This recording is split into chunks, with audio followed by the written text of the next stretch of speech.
Good evening, everybody. Welcome to the UCP Leadership Panel hosted by the Free Alberta Strategy and Alberta Institute. I'm your moderator tonight. My name is Rob Anderson. I'm the Executive Director of the Free Alberta Strategy. My day job is that of a lawyer, and I'm the former MLA for Airdrie. With us tonight, we're really excited to have 7 of the declared UCP candidates. That includes alphabetically Miss Leela Ahir. She is the MLA for Chestermere. Mr. Brian Jean, he is the current MLA for Fort McMurray, Lac La Biche, and former leader of the Wild Rose Party. Mr. Todd Lowen, he is the MLA for Central, Peace Notley. Ms. Rajan Sani, she is the MLA for Calgary Northeast, and until just recently stepping down to run in this leadership race, she was the Minister of Transportation. We also have Miss Rebecca Schultz. She is the MLA for Calgary Shaw, and also until just recently stepping down to run in this leadership race, she was the Minister of Children's Services. We also have with us Miss Danielle Smith, former radio host, MLA for Highwood, and former leader of the Wild Rose Party, as well as Mr. Travis Taves, MLA for Grand Prairie Wapiti, and until stepping down to run in this leadership race, Alberta's President of the Treasury Board and Minister of Finance. So great to have you all with us tonight, ladies and gentlemen. As this is an online event, sometimes there can be technical glitches. If you lose me at some point, don't despair. The Alberta Institute's Peter McCaffrey is with us, and he'll step in from his location to moderate while I figure out how the heck to get back on. As for the format for the evening, we have 7 candidates and only a couple of hours, so we'll need to follow some rules pretty strictly. We have a set of about 10 questions, all on the topic of federal-provincial relations, including specific recommendations made in the Free Alberta Strategy and government's recent Fair Deal panel report. The topics for these questions have been given in advance to all of the candidates, but none of the actual questions have been given to any of the candidates. Each candidate will have 1 minute to respond to each of the roughly 10 questions. Peter McCaffrey at the Alberta Institute conducted a randomized draw to start with for question 1, and we will then use that same order through the evening, but rotate who is the first candidate to answer each question, so everyone will have a chance to answer first, last, and everything in between. If during one of the candidates' responses, one or more of the other candidates is singled out or criticized, that singled out candidate will be given, or candidates, will be given 30 seconds to respond before moving on to the next candidate's answer. I will put my thumb up like this when there's roughly 10 seconds to go in a candidate's allotted 1 minute time to answer a question. And if they don't finish in 10 seconds thereafter, they're going to be muted or otherwise cut off, just like they're used to in question period. So that won't be new to that. We ask that there be no crosstalk or debate between candidates. That's not the purpose of this panel. We'd like to hear from the candidates directly with that. To end the evening, each candidate will have 90 seconds to provide some final remarks on their thoughts and plans for dealing with the Alberta-Ottawa relationship if they are elected premier. And that will end the night. So let's jump right in with the first question and get to it. The first topic, and I'm going to give Ms. Schultz a heads up that she'll be first to answer. But the first topic here is our UCP government's record on federal-provincial relations. Our UCP government oversaw a successful equalization referendum, brought ultimately unsuccessful court proceedings against the carbon tax, had a fair deal panel crisscross the province, make recommendations about strengthening Alberta's place in Confederation, and sent numerous letters to Justin Trudeau regarding our grievances with the federal government. And yet, the feds continue to landlock our resources, ignore our requests for fair treatment, and drain tens of billions in net transfers from our province each year. So question, how would you grade this UCP government's record on strengthening Alberta's position within Canada?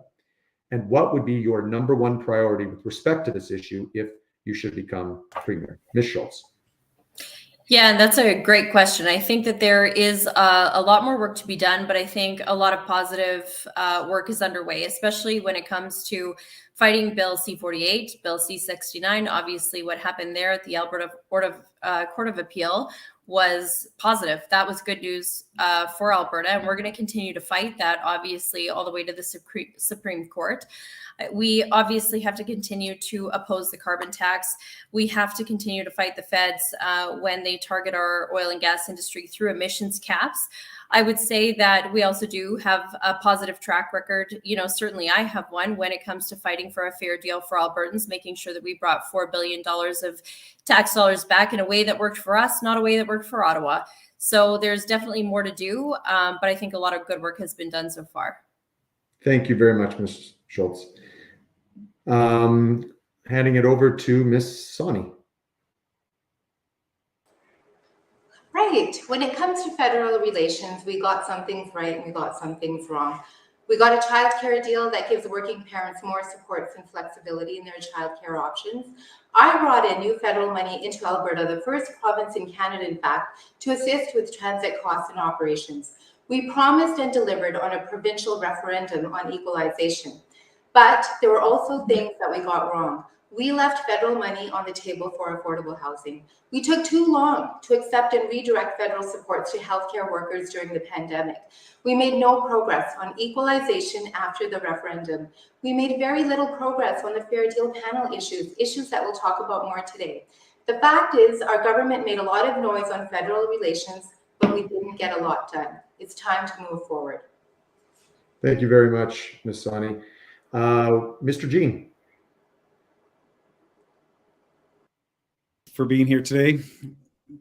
I see it a little bit differently. We're all talk and very little action up to this point. The UCP started off by saying the right things on federal relations. We were going to fight Ottawa. We were going to be tough, and then we didn't. Jason Kenney signed on to my idea to have an equalization referendum to force the rest of Canada to the negotiation table, and that was a good first start, but he wasn't sincere about the equalization referendum. We ended up making it a fraud by not actually acting on the mandate Albertans gave us. We set up a fair deal panel, and we've been talking about a fair deal, but we have been, in my opinion, too afraid to go to the negotiation table and try to get a deal, any deal at all, fair or not. We actually need to try for that fair deal. Canada's broken in many ways, but there's a strong belief among Albertans that if we work together and if we work hard together, we can fix it. And that's where I am. Thank you for that. Ms. And Smith. obviously, Rob, if I can say, my number one thing is no secret. I want to open up constitutional negotiations, and that's why the equalization formula was proposed in the very first place. So I think going to the constitutional negotiation table is absolutely essential, and it's the only way we're going to get pipelines. It's the only way we're going to get our fair share of money back. It's the only way we're going to get our $20 billion in equalization back. It's the only way we're going to get Ottawa's attention and get a fair deal. Thank you, Mr. Jean. Ms. Smith, over to you. Thanks, Rob. I think that the number one issue that we've got to deal with is asserting ourselves within Alberta Sovereignty Act, which is one of the Free Alberta Strategy ideas. And there's a couple of reasons for that. Is I think we need to firmly establish that we are going to be a senior partner in Confederation. So far, we've been acting like a junior player. We're very soon going to have the second largest economy in the country, and we have to start acting like it. That means we've got to collect our own provincial income tax. We've got to collect our own employment insurance. We've got to deliver our own Alberta pension plan. We've got to manage our own provincial police so that we can set and enforce our policing priorities. We've got to take control over immigration. None of these things are beyond the pale. These are things that Quebec already does. And as a result, they get a certain level and measure of respect from Ottawa that we simply don't. I doubt very much that Quebec politicians are sitting cowering, worried that the federal government is going to cancel any projects in their jurisdiction. And we've got to assert it so that they don't interfere in ours. Thank you very much. Mr. Taves. All right. Well, thank you, Rob. In terms of the progress we've certainly made some progress on some files, but I would suggest not enough. I would have liked to have seen much more progress on the Fed-Prov relations. I mean, we certainly fought for and gained some improvement on fiscal stabilization, seeing the cap go from $60 to $170. We called for it to be completely removed, and it should be completely removed, and $170 is simply too low. That's a $500 million improvement for Albertans in the year that it's triggered, but it's still not enough. Look, Rebecca Schultz, Minister Schultz at the time, deserves lots of credit for negotiating a better deal for childcare on behalf of the province. And we made some mileage on emissions reduction in terms of ultimately getting the feds to accept our programs, environmental programs in the province, and thereby keeping our industry under provincial regulation. But we need to do more. It's critical, and I'm glad to talk about it tonight. Thank you, Mr. Taves. Over to Ms. Ahir. Thank you so much, Rob. Politics in the world that we work in right now is all about building relationships. It's not an easy thing to do. It takes a lot of collaboration. And Travis and Rebecca and Rajan have both talked about some really, really effective work that's been done. However, if we think about the requirements in order to change things within Confederation, you have to be able to work collaboratively across provincial lines with other premiers in order to see those changes happen. If we're looking at, in particular, in equalization payments, there are so many opportunities whereby we need to work with the federal government to show that other provinces have the ability to be have provinces and have not provinces. This is the work that actually needs to be done, because right now people are being given incentives to be have not. Alberta has always done its fair share, and I think that collaboration and that discussion and the work that could be done at that point would be extremely important in getting other provinces online in order to be able to help us fix these situations and create solutions. Thank you very much, Ms. Ahir. And last but not least, Mr. Lowen. Oh, Todd, you're muted. Start. You're muted. You'll have to unmute yourself.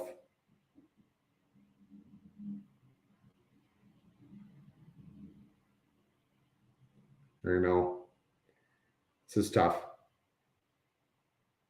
All right. Well, while Todd's figuring that out, we'll come back to you, Todd, and go to the second question. And we'll give Todd extra time if he can figure that out on this next question to make up for that.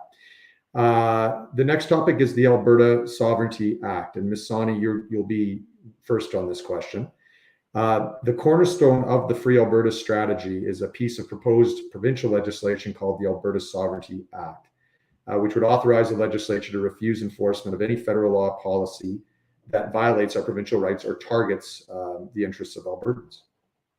So, for example, if Justin Trudeau announced this fall that under the authority of the Federal Emergencies Act, he was going to require all children to be triple vaccinated in order to go to school, the provincial legislature, under the authority of the Alberta Sovereignty Act, could vote to refuse to have AHS, Alberta Ed, et cetera, or any other provincial agency enforce that federal edict within Alberta's borders. And there are many other examples of how that Alberta Sovereignty Act could be used to protect Alberta on a case-by-case basis as the legislature saw fit. So the question, do you support passage of the Alberta Sovereignty Act if you are elected premier? If not, why not? And if you do support it, how would you use it to protect Albertans? Ms. Sani.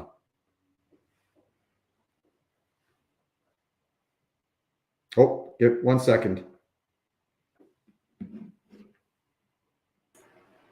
Sorry, Rob, you were just cutting out at the end of the question there. Do you want to repeat the last bit of the question and then who you want to go first?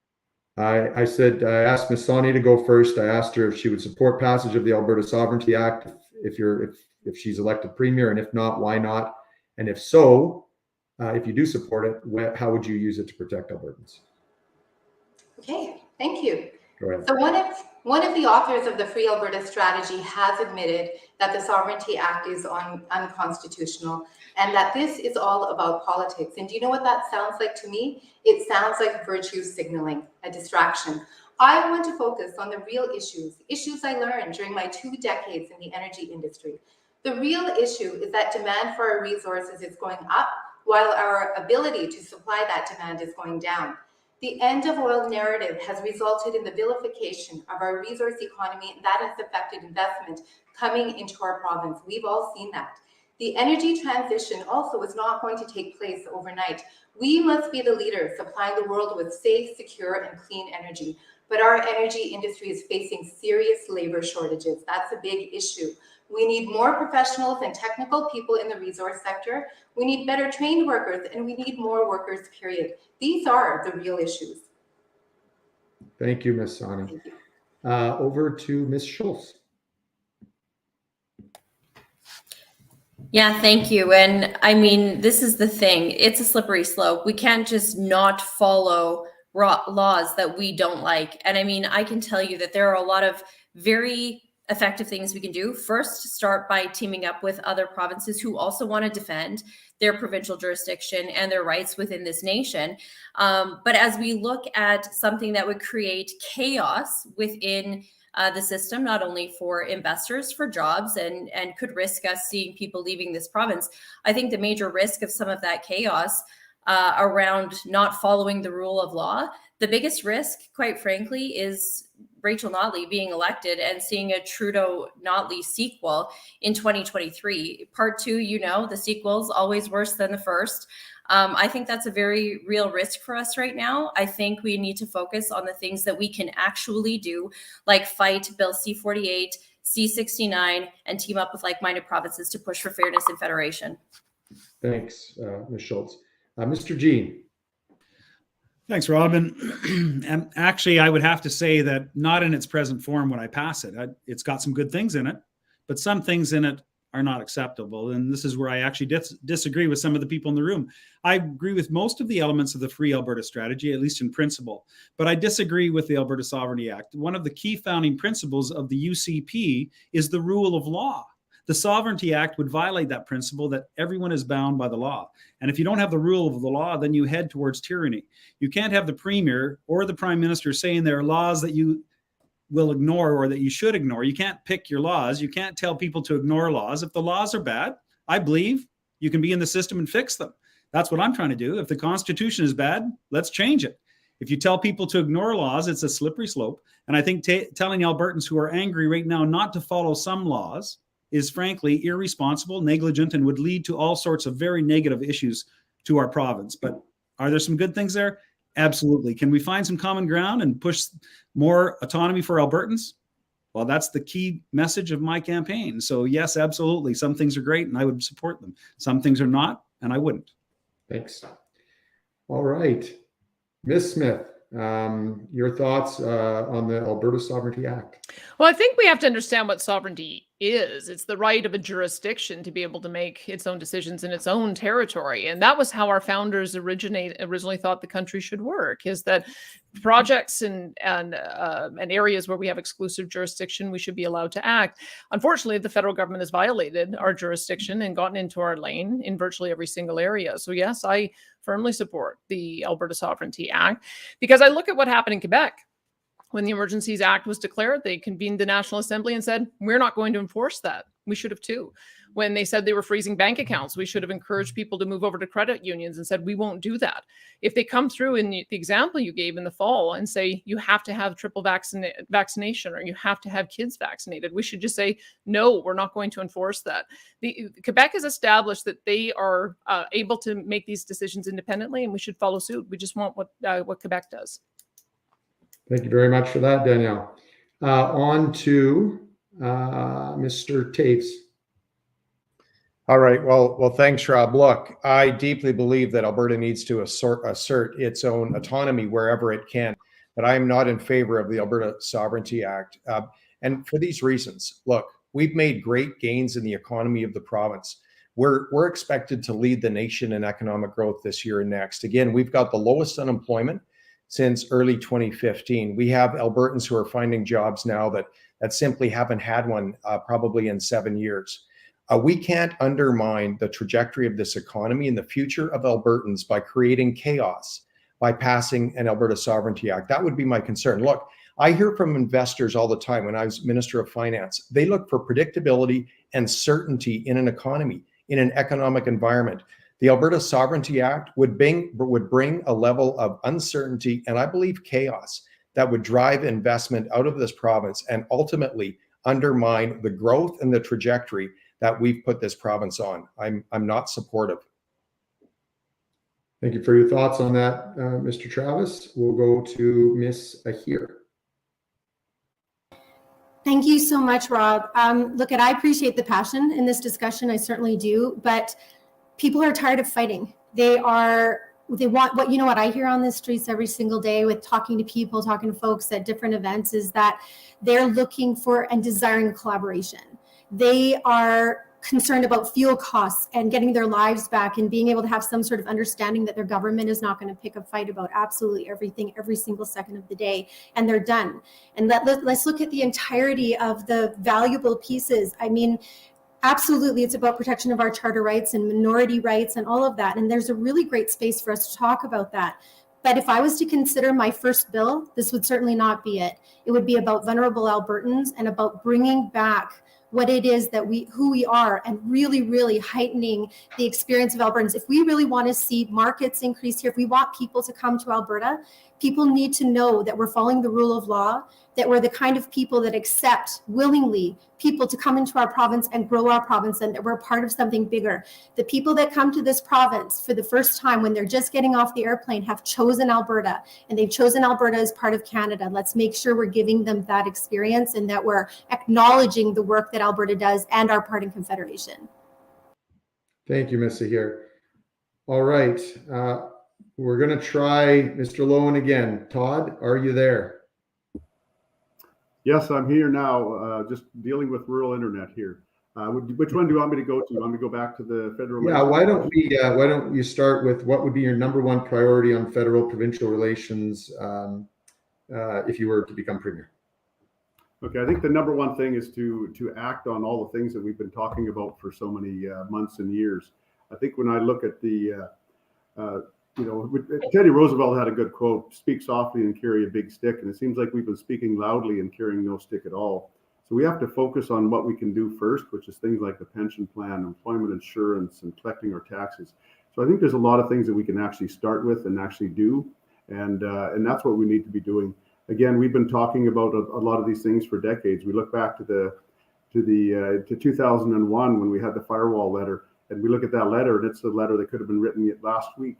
And again, we haven't progressed on any of these things, and it's time that we work on these things and we start progressing and let Ottawa know that we mean business, that we actually do have a backbone, and we do want to get some things done for Albertans. And that's our duty as provincial representatives, is to represent Albertans and do the work that they want us to do. And what about the Alberta Sovereignty Act, Todd? Is that if Ottawa attacks the interests of Albertans or attacks our rights on various issues, should we have the ability to, as a legislature, choose not to enforce those attacks in Alberta? Yeah, we need to be doing a lot of those things, Rob. When we look at what the federal government is doing, we look at some of the Bill 48, Bill 69, and those acts came into force here in Alberta and across Canada, and we never did anything. We sent strongly worded letters. So we need to start acting on these things. The Alberta Sovereignty Act, I mean, that's a great place to start and everything, but we realize that we can actually do some things immediately without even fighting. We can do our own pension plan and those things. And when I look at the situation where we are right now in Confederation, there is no way Alberta would join Confederation if we were with the deal that we have now laid before us. We just wouldn't do that. And so, Danielle had some pretty good, brought this discussion forward in the last couple of weeks, and that's good to see, because this needs to be done. And as Premier, I'll ensure that such things, that these things will go forward, that we'll actually act on these things. Yeah. Thanks for that, Mr. Lowen. All right, well, let's talk about some of those other specific things that you were just talking about and others have mentioned here. This next question revolves around the provincial police force. Quebec and Ontario both have their own provincial police forces. The Fair Deal panel recommended we do the same. The so-called firewall letter, co-written by Stephen Harper and others 20 years ago, recommended it. The Free Alberta Strategy recommends it. The benefits are many, most obviously having a rural police force that's accountable to Albertans rather than Ottawa. So the question, obviously Edmonton, Calgary, and other municipalities have their own police forces that are ultimately governed by the province. But for the remaining roughly 20% of Albertans still policed by the RCMP, are you in favor of ending the RCMP contract and replacing them with an Alberta provincial police force? If so, why? And when will you do it as Premier? And if not, why not? And we're going to start with Mr. Taves. Go ahead. All right. Well, thanks, Rob. That's a great question. Look, personally, I'm in favor of an Alberta police force. I think there's merit to have an Alberta police force that actually is accountable to the Alberta government, ultimately accountable to Albertans. I really think that there could be an improvement in culture Certainly, we could have a less bureaucratic police force that would result in better enforcement. That's not a criticism against our incredible officers, our CMP officers that serve Albertans today. But I believe we could improve the culture, and we could see enforcement with less bureaucracy, even though it will cost Albertans a little bit more. Now, look, across rural Alberta, there's a lot of folks who are opposed to it. I would work to bring them along. I would not unilaterally pull that lever on my first day in office. I would work to bring them along because I believe it's a successful proposition. I believe it's one that would serve Albertans well in the long term. Thank you very much. Mr. Lowen, go ahead. Thank you very much. Yes, obviously in support of a provincial police force myself. We've been talking about this again for a long time too, and we've seen the provincial government bring forward this discussion and some missteps along the way. Municipal. Well, Todd, we're having some connectivity issues with you here. I think we'll pause you for a second and go instead to Miss Sani. Provincial Police Force, yay or nay, Miss Sani? Thank you, Rob. And look, I've heard from some rural communities that have been deeply impacted by rural crime who are eager to move to a new provincial police force like Quebec and Ontario have. But on the other hand, the rural municipalities of Alberta have expressed serious concerns and have said our current plans raise serious questions. In short, our government has not effectively articulated why Alberta needs a provincial police force. But let me also say this. There has been one police force in Alberta that harassed and used police resources to secretly spy on an Alberta politician, the kind of behavior we only expect in the Banana Republic. I was horrified and I remain horrified at that. This is simply intolerable. If there's any place a province needs to move forward with provincial police action, it is in Lethbridge. We should continue to explore an Alberta police force, but in the meantime, my focus is on keeping our kids and communities safe and our police forces accountable. Thank you very much, Ms. Sani. Ms. Schultz.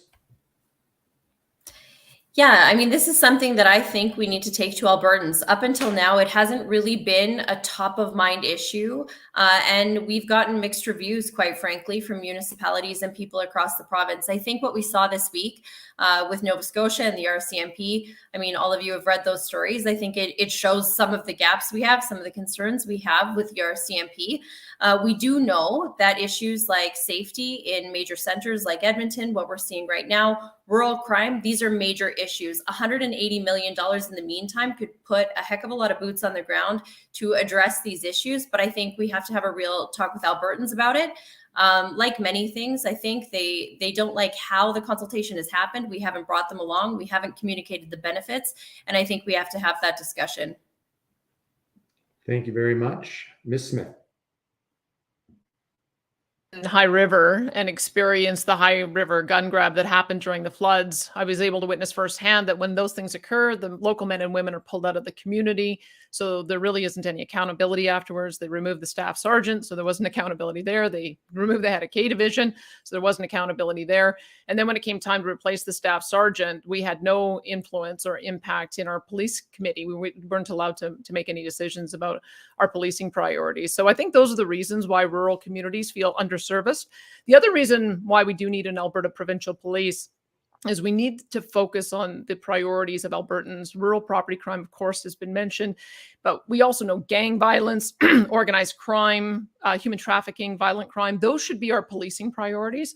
What I'm worried about with the federal government coming through with aggressive legislation on handguns and other firearms, that they're going to be targeting our law-abiding sport shooters and hunting community. And that's not the priority for Albertans. That's why we need an Alberta provincial police. Thanks very much. Mr. Jean. Thanks, Rob. And I look at it somewhat differently. I believe in outcomes, and I think government should focus more on outcomes than process. And this one is a bit more complicated than people actually recognize. I agree with the idea in principle, provided that in implementing it, we don't end up with fewer police officers. And that's what I'm really afraid of, because right now in rural Alberta and small town Alberta, there's just not enough police. So anything at all that makes that worse is a non-starter. And I know that there's been surveys out about RCMP and police officers not wanting to join certain organizations, and I'm afraid of that. So I think anything we do has to be done over time. I would certainly favor ramping up a provincial police force. We also have, of course, Lethbridge, Calgary, Edmonton, different police forces around the province now. But over the next little while, we should actually ramp it up and offer it to the cities and towns that are paying for the RCMP to do local law enforcement. That would actually free up more RCMP to do rural policing. And I think for a while, we should have the RCMP. We have Interpol, we have all of these international organizations that we currently have access to. We would lose that opportunity, or at least have to replace it, and it would be expensive. So we can't do anything that would lead us to having fewer police officers or lower quality policing services in Alberta. I want better policing, and I think we can do that, but we can't do it by just taking ideological stands on police officers and police organizations. Thanks for that. And I wish we had more time, because I would like to have more, you all to have more than a minute to answer these questions, but that's what happens when you have 7 great candidates here. So let's go on to Miss Ahir. You are go ahead. Thanks, Rob.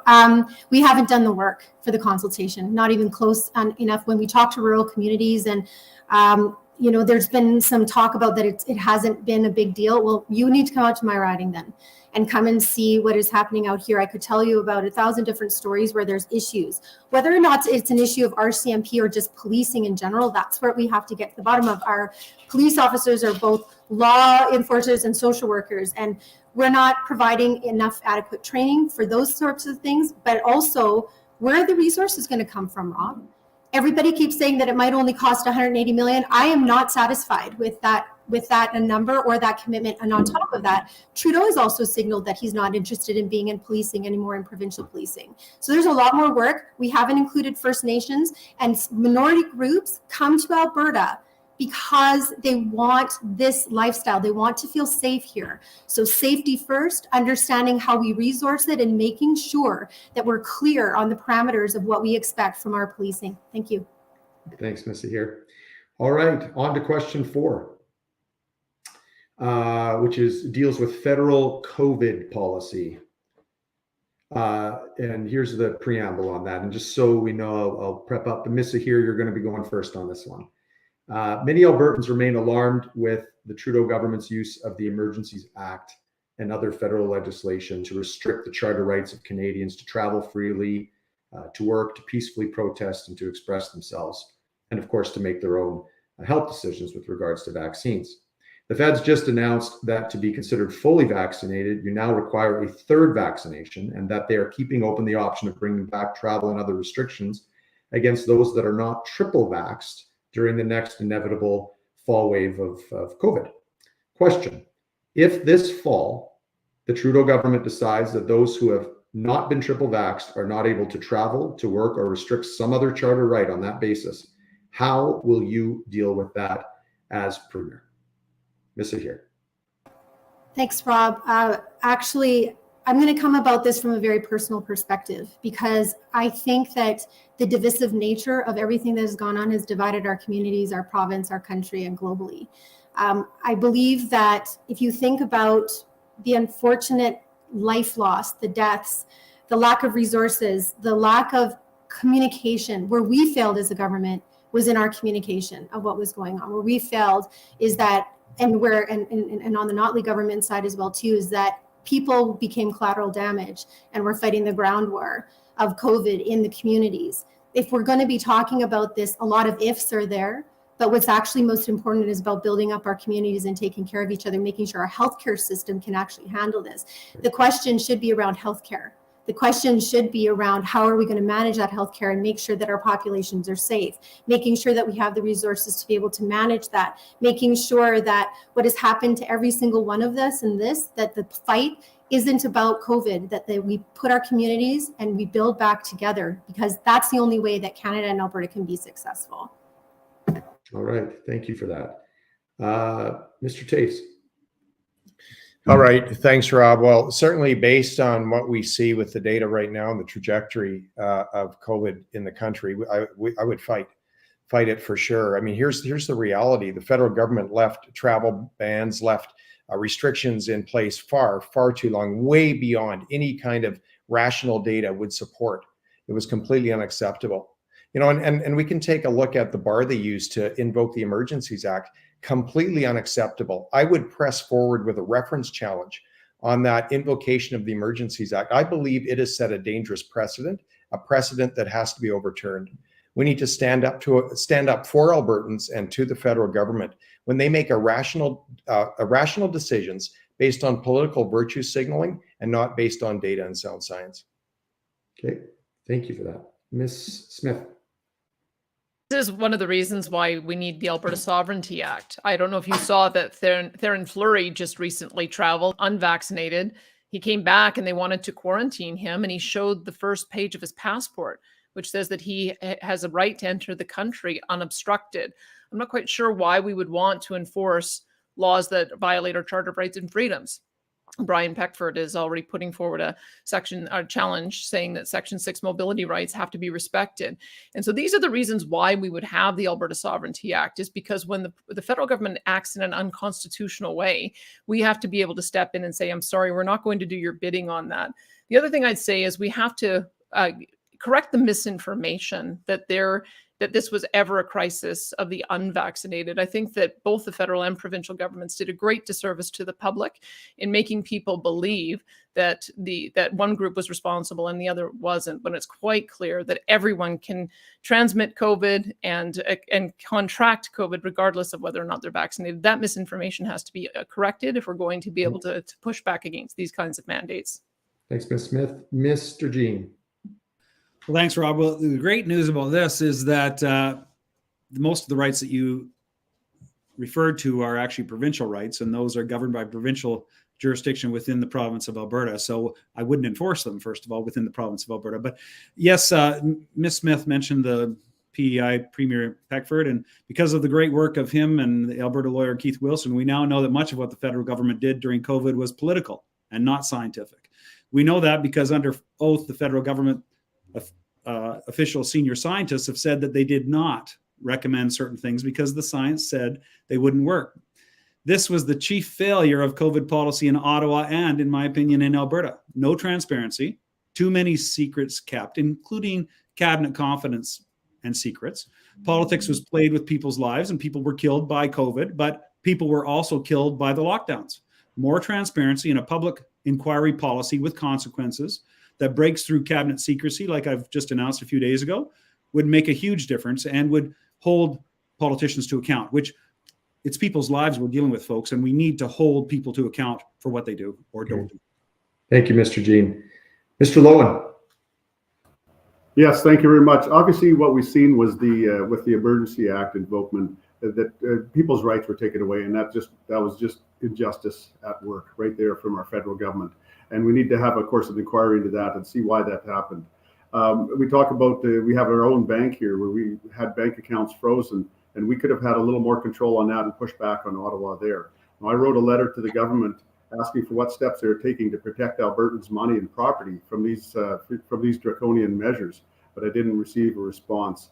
So when it comes to mandates in Ottawa, I was the only one that traveled to Ottawa that's on this call here right now, that traveled to Ottawa and seen firsthand what was happening there, and of course seeing what the mainstream media was reporting and how wrong it was.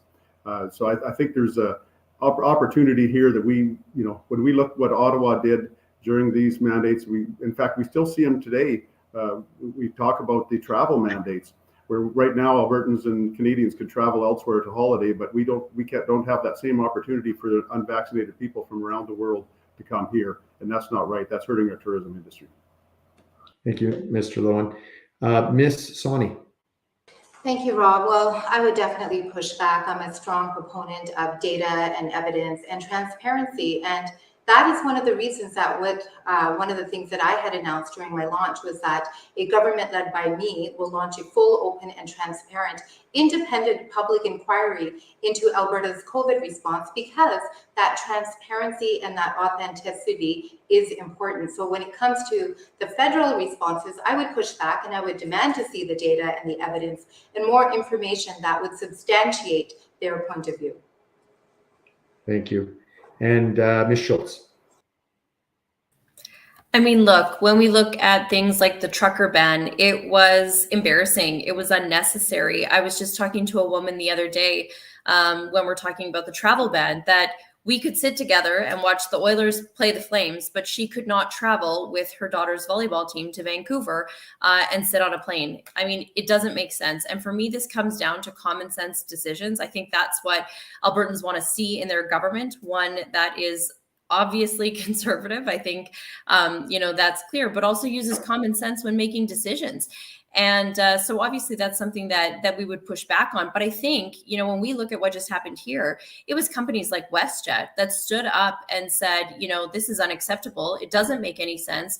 And we need to partner with the private sector on that as much as we possibly can and have those discussions to have them also point out that these things just don't make sense. And that's ultimately where we saw some of the change when we were hearing from some of those big players saying, look, this isn't in the best interest of Canadians and it doesn't make any sense.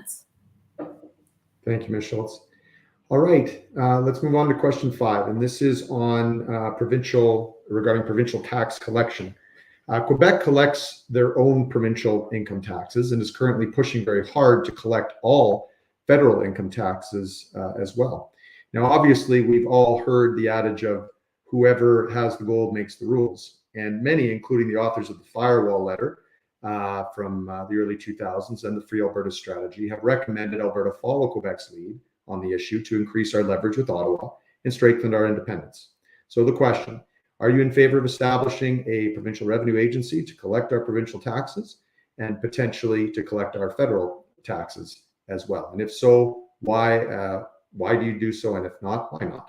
We'll start this time with Mr. Taves.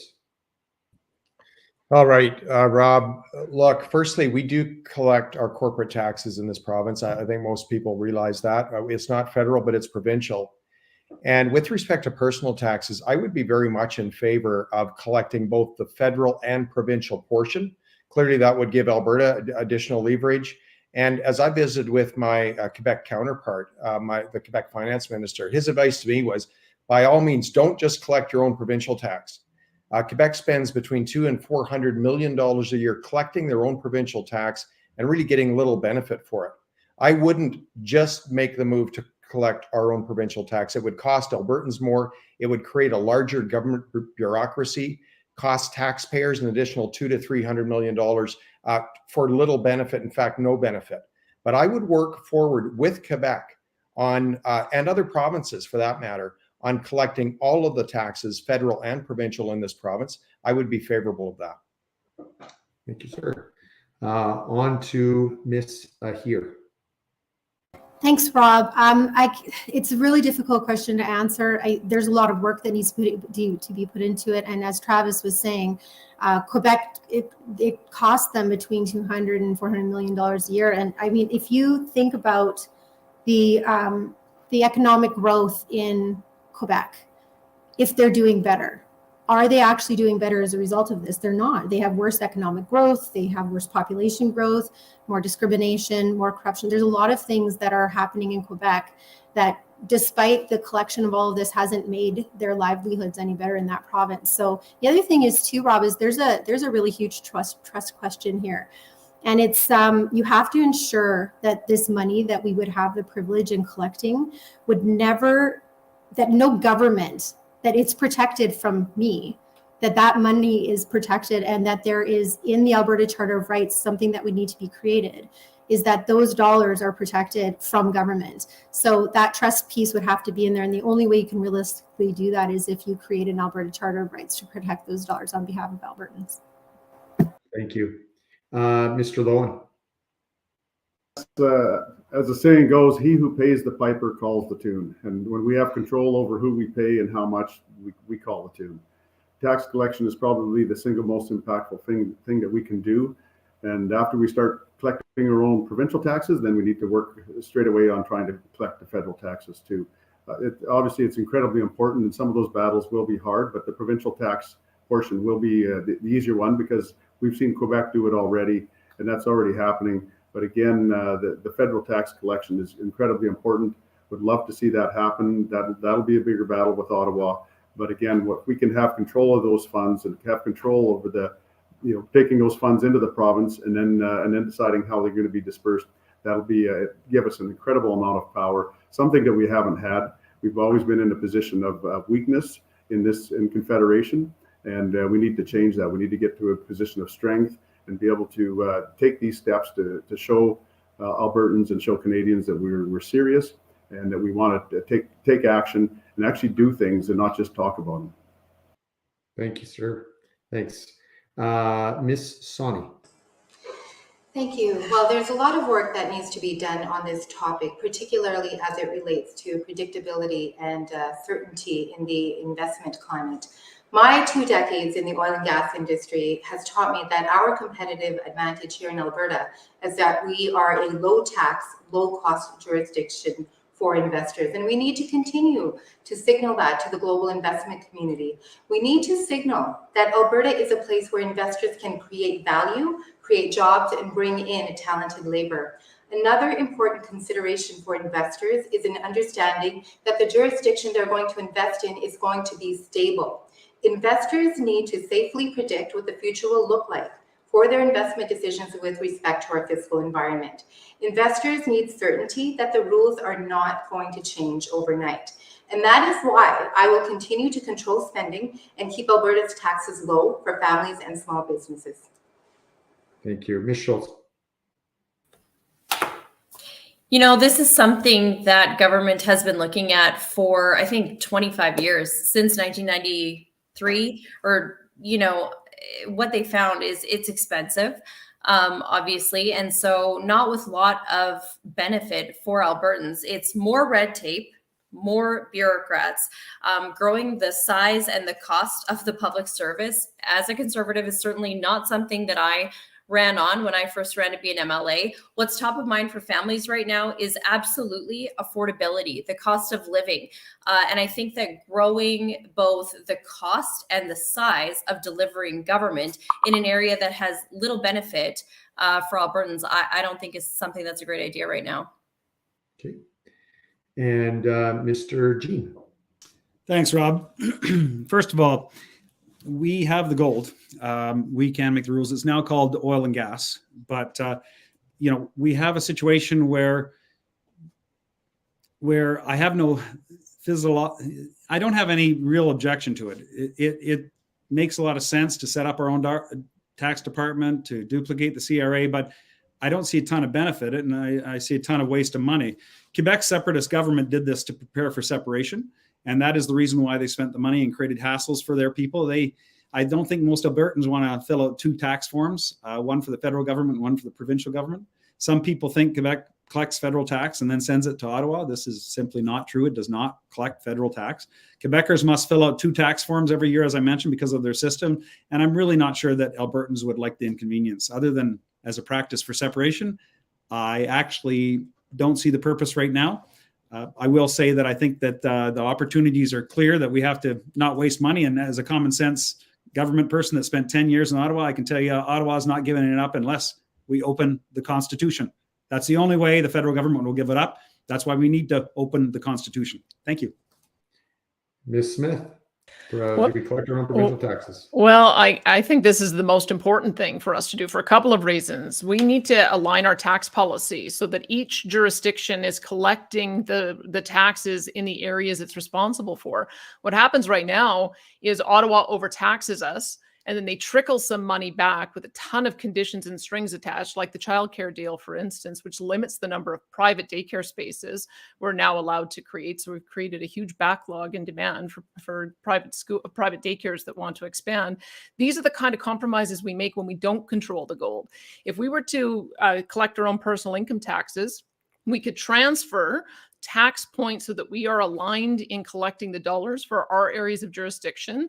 And we'd be able to expose just how much money leaves this province to go to the rest of the country. It's been $600 billion since 1960. Quebec will one day ask to collect the federal portion too. We have to be in a position to ask for exactly the same thing.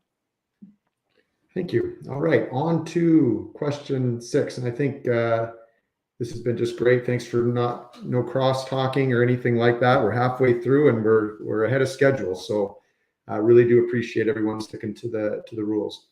All right. So this will be question 6. Ms. Smith, you'll start. It's a question on pipelines. We have the 3rd largest reserve of oil and gas in the world, and by far the largest of any democratic country. And yet our federal government fights to landlock and phase out our oil and gas industry and all the jobs, tax dollars, and innovations that go with it. Effectively, the feds have imposed economic sanctions against our province.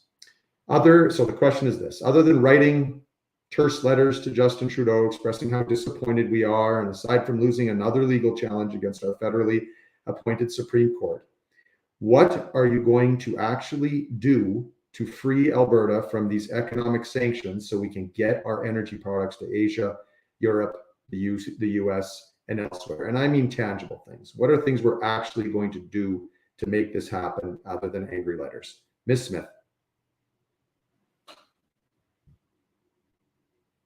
Oh, hold on.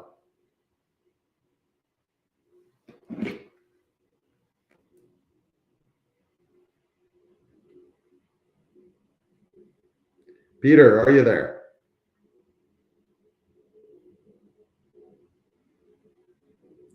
All right, I'll try to work this thing.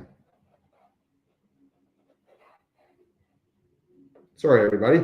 Technical glitch here. We're going to give it a shot here, try to get... all right, Danielle, we're going to start you. We're going to start you. Go ahead. You're on. Thanks so much. I'm now trying to run this thing. I apologize in advance. No problem. I gave a speech to the National Coalition of Chiefs a couple of weeks ago in which I talked about economic corridors, and discovered by my host, Michael Binion, that we've been talking about economic corridors since the 1930s. It's quite clear Ottawa is not going to build them for us, so we need to build them ourselves. What we need to do is establish a 10-kilometer right-of-way that stretches from Fort McMurray to Churchill, another one to Thunder Bay, another one to Tuktoyaktuk, and another one to Port-au-Prince Rupert. Let's partner with our First Nations in owning that. Let's partner with the other provinces in owning that. Let's establish it as a railway corridor, build out rail infrastructure, highway infrastructure. Let's build out broadband. Let's bring water and electricity and heating to those communities. And let's also build pipelines. And once we do that, we'll be able to assert with Ottawa, once we've pre-established all the environmental concerns and pre-established all of the First Nations concerns, we'll be able to ensure that we can get those projects fast-tracked. And that's the way we'll be able to get pipelines and other infrastructure built. Excellent. Mr. Taves.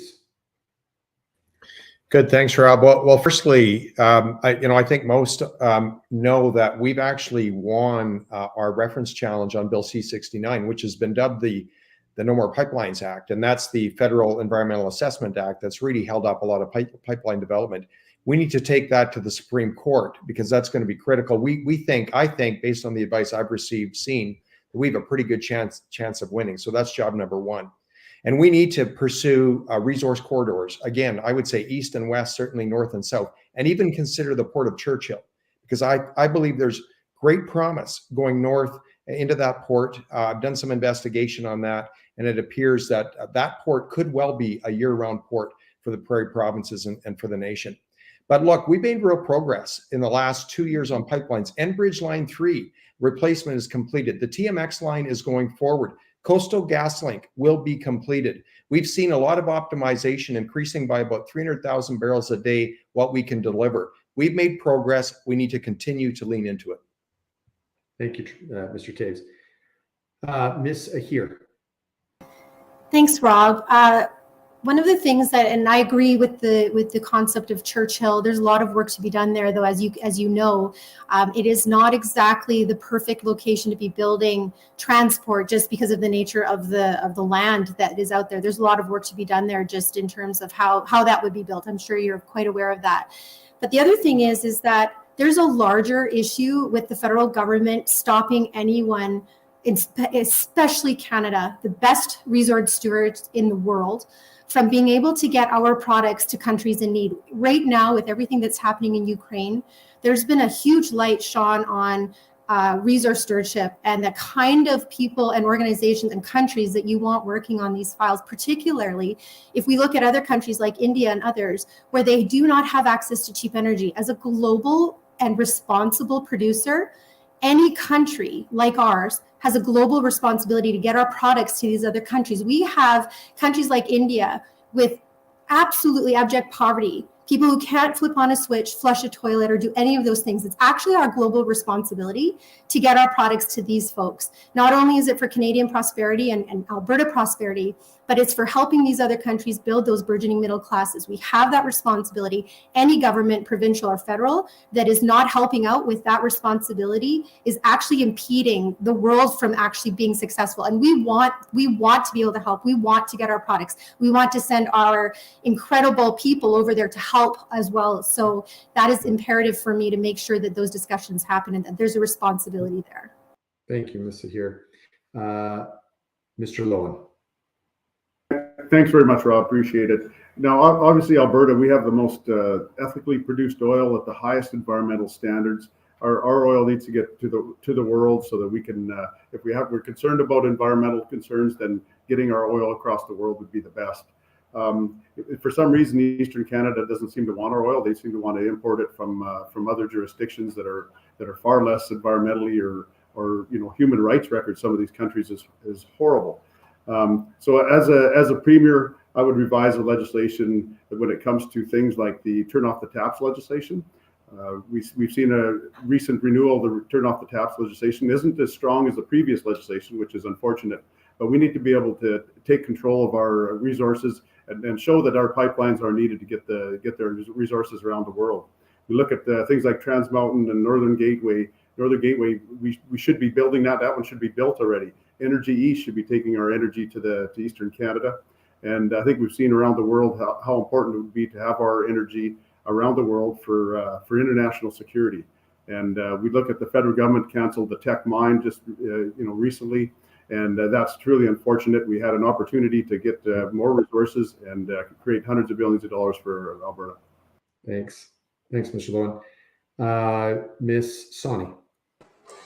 Thank you, Rob. I won't spend too much time talking about economic corridors. We are doing this work in government, and we've already talked about Enbridge and Trans Mountain. But I want to say that I spent over 2 decades working in the oil and gas industry. A few years ago, I was traveling in Albania doing business development for my own oil and gas consulting company, and I learned that a pipeline was being built from Azerbaijan through Greece, Albania, and ending in Italy, the Trans-Adriatic Pipeline. All of these countries came together to build a pipeline. And I thought, why can't we do that here? I also witnessed the divisiveness that caused the NDP government to come into power in 2015. Their destructive policies drove investment out of the province. And I saw this with my own eyes.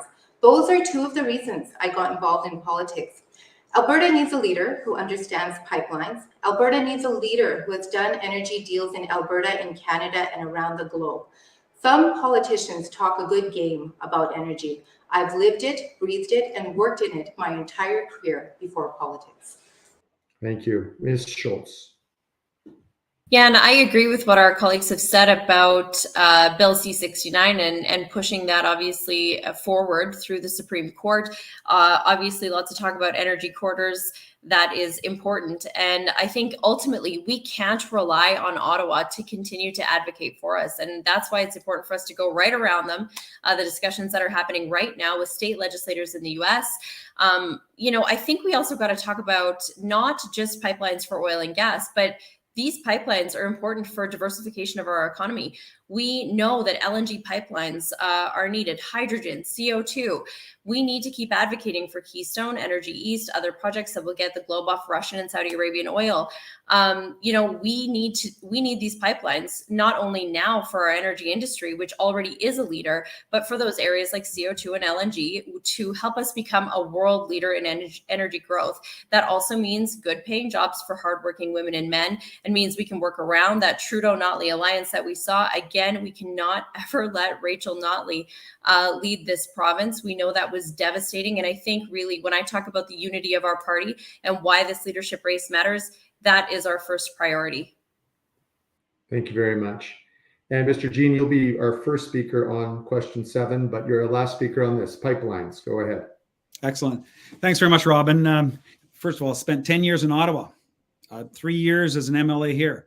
And I'm hearing the same conversations that 33 MPs have been beating their head against the wall in Ottawa trying to fix for a long time, as well as governments, and they're not going to fix it. We need more pipelines in every direction. Most importantly, we need to get a significant pipeline to a deep water port in Prince Rupert so that we can sell oil to a country other than the United States. The US is great, but when they know they're your only export customer, they drive a very hard bargain, and we're losing billions of dollars all the time.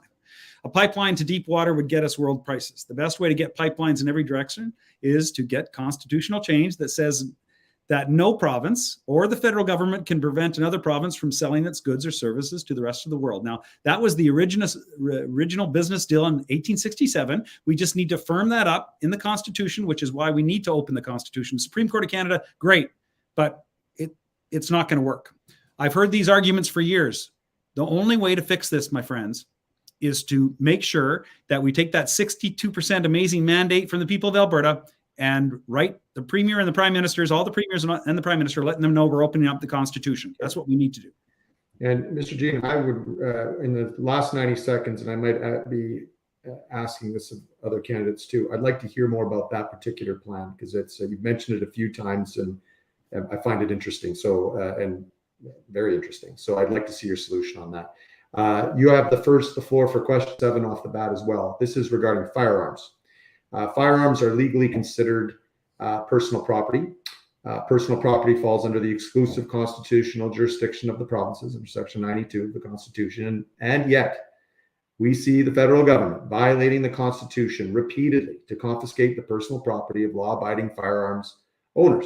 And frankly, although the provinces talk tough on the issue, it hasn't changed the effective seizure of Alberta's legal firearms by the federal government. So the question is simple. What are you going to do to protect the rights of Alberta's law-abiding gun owners from these Ottawa laws that continually breach the Constitution and try to seize this personal property of Alberta? Albertans. Thank you. First of all, I'm a big believer in personal property legislation and making sure we have strong personal property legislation. I am a legal gun owner. I have long guns, and I've held a restricted permit for handguns, and I've had one for longer than most people are old on this conversation. I've had my restricted weapon since I was allowed to have one. I'm a believer in responsible gun ownership. I agree with our provincial chief firearms officer. I thought that was a great decision. Congratulations on that. But that the latest Trudeau gun policy targets the wrong people, and we need to stop the smuggling of guns into Canada by criminals. We know that's the number one issue that's causing gun crime, organized crime, and if we're serious, we could do that.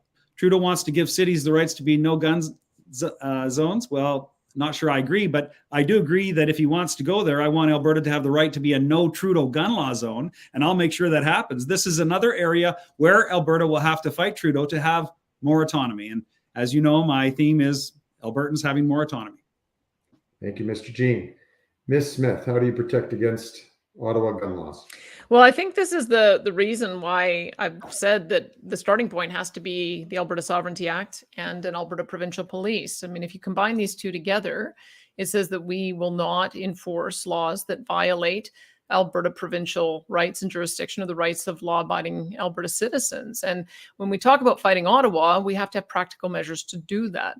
So the only way to not enforce a gun grab that is likely coming on both handguns as well as the 1,500 legally purchased long guns and rifles that have been recategorized is to have a provincial police that is focused on our policing priorities, and our policing priorities ought to be dealing with real criminal use of firearms, gang use of firearms, which is plaguing the cities. This smuggling across border, organized crime.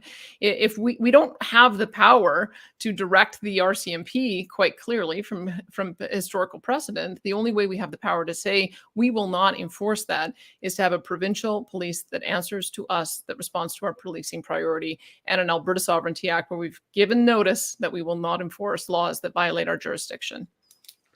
Thank you, Ms. Smith. Mr. Taves, gun laws. Good. Thanks, Rob. Well, look, I will always defend the right of responsible legal gun owners in Alberta, and there's so many of. I'm from rural Alberta, rancher from rural Alberta. You can imagine what I think of private property rights and the importance of defending, legally abiding, responsible Alberta gun owners. So we need to take every action possible to defend Albertans' rights in this area. We also need to take a look at the other side, though, and again, that's on really good enforcement around gun smuggling. And where guns are used in crimes, that has to be taken extremely seriously, because there's a huge contrast between Albertans that own guns and use them, for sport means, maybe, out in rural Alberta in agriculture, and those that use guns for sinister means. We need to go after the latter, not the former. Couldn't agree more. Ms. Ahir, go ahead. Thanks, Rob. I would be in agreement with many of the things that have been said already. We have to remember that a handgun restriction or any sort of restriction actually doesn't deal with the core issues that we're actually talking about here. And if we're looking at the incredible importance of balancing the work that needs to be done to make sure that gun owners, law-abiding gun owners, are able to do that, and that we also have protections, but especially we have so many underserved rural areas. And those are the things we have to take into consideration. And I know it's difficult to understand, but when we look at that balance, but we also have to consider our tone in all of this. There is a lot going on in the world right now. There's a lot of people. We know what just happened in the United States, right? With the children that died there. Our tone, along with the balance of this discussion, is going to be really, really important in making sure that people are educated on what those gun laws look like. I actually recently took my restricted and non-restricted gun license so that I could understand the rules better. And the rules are actually fantastic. And as Brian was saying, with respect to some of the new legislation or the new ideas and policies that have been brought forward, I think we have a great opportunity to actually educate, but we're not doing a great job on that. And I really, really believe with all my heart, if we're looking at the pieces of smuggling, if we're looking at responsible gun ownership, all of those things have to be taken into consideration. But let's please remember our tone. Let's please remember that the federal government is going to use these opportunities to forward their own agendas. So we have to be really careful. Okay. Thank you, Ms. Ahir. Mr. Lowen. Thank you very much, Rob. I'm a proud firearms owner, and as a hunter and an outfitter, I'm very immersed in this industry, and I can tell you with absolute certainty that nobody respects gun safety more than legal firearms owners here in Alberta. So we have to give credit where credit is due, though. We've appointed a chief firearms officer here in Alberta who is very dedicated and very serious about this issue and protecting Albertans' rights when it comes to firearms. So as a premier, I'd look forward to working more with her and working with productively so that we can protect Alberta property rights, especially with the firearms and all property rights, actually. And so we need to focus our energy on criminals rather than on law-abiding firearms owners. And like so many things, Trudeau's approach with the firearms is just virtue signaling. It's not accomplishing anything. We have property rights that need to be protected. We had the High River gun grab that obviously alarmed a lot of people. And just a quick thing is, I think Trudeau has done more for gun sales in Alberta in the last couple of weeks than anybody. There's been a lot of guns sold because of his actions, but seriously, we need to stand up to Justin Trudeau on his gun laws that are just unconstitutional and take away our property rights. Thanks, Mr. Lowen. Ms. Sani. Thank you. And Rob, and to everybody else who's listening tonight, I'm the MLA from Calgary Northeast. There is an issue with gun violence in Northeast Calgary. I have known families who have experienced losses due to being caught in gun crossfire. What I've learned, and I do have a lot more to learn, admittedly, is that most of those who commit gun crimes do so with illegal guns. We need to clamp down on the illegal gun trade and the use of illegal guns. We need to address the guns of criminals, not the guns of duck hunters. Thank you. Thank you.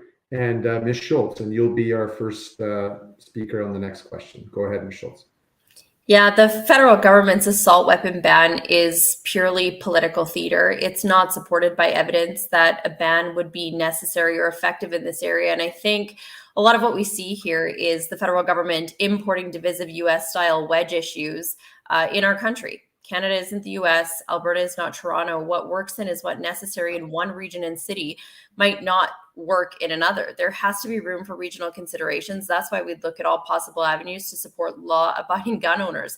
The Chief Provincial Firearms Officer here in Alberta who's working right now, it's a great start. I think there's a lot more we can do to better utilize or begin to utilize the CPFO. Wait times to the federal officer are astronomical. And of course, as everybody's said on this call, we know that penalizing law-abiding firearms owners, sport shooters, hunters, ranchers, that's not the solution. I sure hope that Justin Trudeau could get their own house in order, fix the issues that we see when it comes to smuggling and straw purchasing across the border, and leave law-abiding citizens and gun owners alone. Thank you. And also, well, let's move on to our next question. The topic is an Alberta pension plan. Every year, Alberta workers pay approximately $3 billion more into the Canadian pension plan than Alberta seniors receive back in pension benefits. Now, it's been studied ad nauseum, but if we had our own Alberta pension plan and kept that extra $3 billion here, we could increase our seniors' monthly pension payments without needing to increase pension premiums for our workers. Our province has the legal right to transition from the CPP to an Alberta pension plan without adversely affecting our seniors' pensions, and the Fair Deal Panel, Free Alberta Strategy, and Firewall Letter of all recommend doing so. So the question is, as Premier, will you actually establish an Alberta pension plan? And if not, why wouldn't you? Yeah, and for all the reasons that you just identified, we know that an Alberta pension plan could absolutely benefit Albertans in the short term, lower premiums for workers, but we do need to cost it and anticipate any long-term implications. Keeping more money in Alberta means more services where and when Albertans need them, and that's something that I've heard loud and clear from Albertans. We do know that Alberta is disproportionately contributing to CPP more than other provinces. If the costing does show promise, especially in the long term, that's something that I'd absolutely be happy to take to Albertans for their decision. All right. Thank you. Mr. Jean. Thanks, Rob. Yeah, I agree with the point of view that Albertans would benefit from leaving the CPP and creating an Alberta pension plan. I think it's a no-brainer. We have a very young population that's been paying in billions of dollars, well over what we should. In a pay-as-you-go system, we have been doing the paying. Our population has more young people working than any other province, and Alberta pays more into CPP today than it takes out, and that it will probably always be the case just because of the nature of our population. Alberta threatening to leave the CPP would absolutely get the rest of Canada's attention, and that's what we need to do. The CPP law allows a province to give 3 years notice to leave CPP. If I was Premier, I would give 5 or 6 years notice of leaving the CPP immediately upon getting elected. We should use the time to convince Albertans on this issue by showing them what the advantages are. They still have some doubts. And we should invite other provinces, like young provinces like British Columbia, to join us in leaving. Having 1 or 2 other provinces join us would reassure Albertans on some of the issues that they're worried about, such as AIMCO and other things like that. So we should do it, and I would do it. Thank you. Ms. Smith. Yes, I agree that we do also need to have Alberta pension plan. The numbers that you mentioned, I was told by an MLA, are actually a little bit low because it was before the increase in premiums came in. We actually transfer $4 billion more in transfers to the rest of the country than we get back in benefits. And my understanding is of the money in the that is currently invested, some $400 billion is because of our overcontributions. I remember interviewing Diane Francis, and she said, "Do you know how many representatives you have on that CPP investment board?" She said, "None. There was one from Western Canada, and they were from Vancouver." So if we're going to be contributing disproportionately, then we should be having control over the investment decisions. The only way we do that is we repatriate those decisions here. It's part of the reason it's connected with the personal income tax collection. We need to build the capacity and the database so that we can give Albertans, and especially our seniors, confidence that we have the bureaucratic capacity to manage both of these programs. So I'd start with the personal income tax collection as a building block to do both the Alberta pension plan and also employment insurance. Thank you, Ms. Smith. Mr. Taves. All right, good, Rob. Look, this is an issue that landed with me on my desk after the Fair Deal reported. And so we've done a lot of work on the Alberta pension plan. And certainly, while I can't divulge all that I've seen, I can say this. I've always believed that there was great opportunity in an Alberta pension plan. I continue to believe there's great opportunity in an Alberta pension plan. And as I mentioned earlier, I'm very much in favor of getting there. A couple of things. This is a very complex issue, and we have to handle it strategically. If we fail to handle it strategically, and that's around tactics, methodology, and timing, we could lose it for future generations. So I would pose that caution today. Now, and pensions, as I think we all know, are a very sensitive issue. And so I would commit to ultimately, when the report's done, to sharing it with Albertans. And I believe that there could be a compelling case to move forward with an Alberta pension plan. I would work to bring Albertans along. Thank you. Next is Ms. Sahir.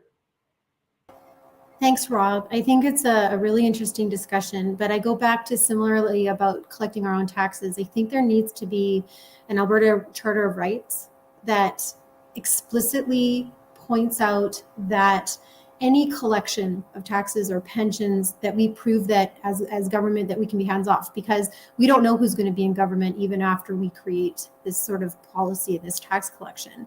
And if Albertans want us to do this, then it's worthwhile looking into it. I'm not against it by any stretch of the imagination, but I think that we have to make sure that it's handled to that any government now or future governments, that the dollars that are put into those funds, if we're so fortunate to be able to collect them here, that they're protected and no government would be able to ever touch those dollars. We need that. We need to make sure that that's entrenched in the legislation.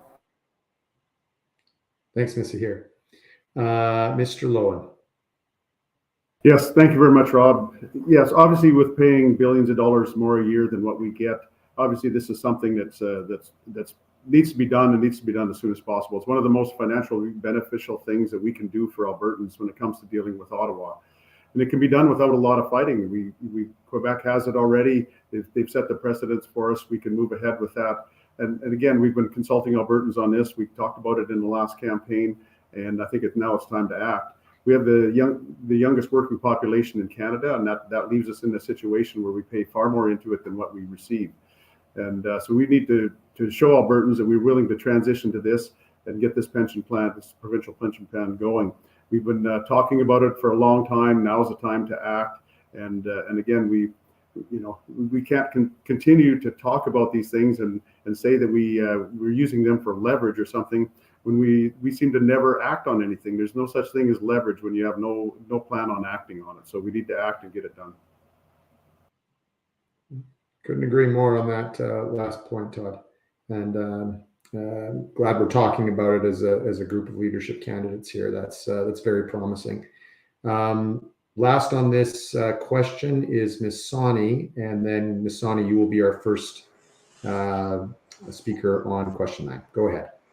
Okay, thank you. Well, my focus is on creating a better future for our party, our province, and Alberta families. I've said that many times. And I do stand for getting the best deal for Alberta within Canada. I don't think we have made the case for an Alberta pension plan as of yet. I see the advantages, and I'd love to send less of our pension premiums to the rest of the country, but many Albertans are nervous because we simply have not made the case for it. And our government has learned the hard way that if we are cavalier about introducing pension changes without appropriate consultation, it can backfire. This is not the kind of thing that we should just ram through or commit to without talking to Albertans first. Thank you. Question 9 is on equalization, everyone's favorite subject. In an average tax year, Alberta taxpayers pay $20 to $30 billion more in taxes to the federal government than we receive back in programs or funding from the feds.